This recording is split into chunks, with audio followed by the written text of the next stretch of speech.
Hey guys, Tom Camp from Digital Recording School, where artists, producers, and engineers go to learn how to make radio-ready recordings. In today's video, I'm going to give you a quick tip on quantizing guitars. This will really work for any instrument, especially ones that have a clear transient. So the guitars that I'm going to be quantizing, it's a DI guitar, so I have a dry guitar signal. So because I have a dry guitar signal, it sounds like this. So it's clean. It's not distorted, which will give you a more linear sound, which you can't really quantize without going through a lot of hassle. So let me show you how to do this real quick. So I'm going to highlight the entire waveform.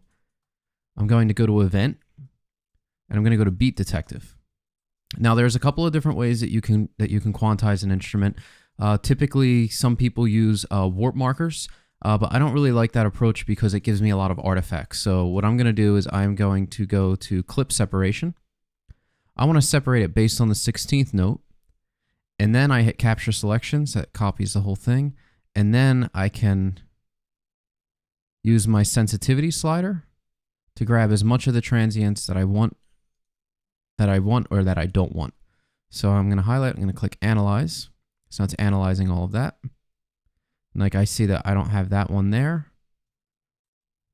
So I want to bring the sensitivity until it grabs it. Maybe that one there. There's a couple of hits there.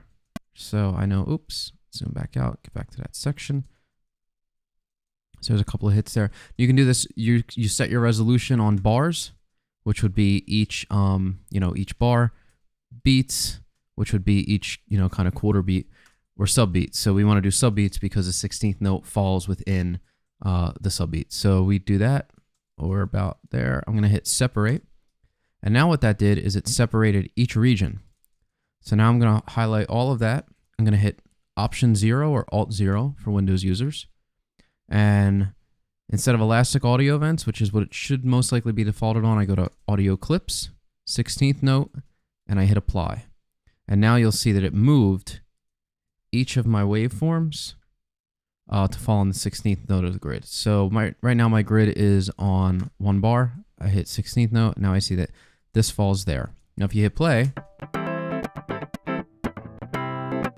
you're gonna hear a bunch of clips or clicks and stuff like that. So what I need to now do is I need to go here. I need to go to Edit Smoothing.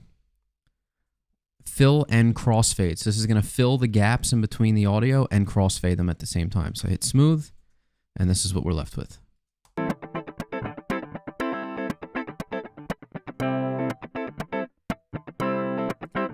Tight, right on the grid. No problems at all.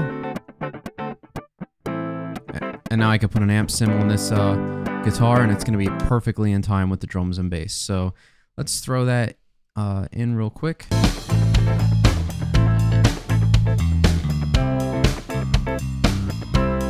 Perfect time with the drum and bass. So yeah, I hope that this quick tip helps you. And if you have any questions, drop a comment below. Thanks.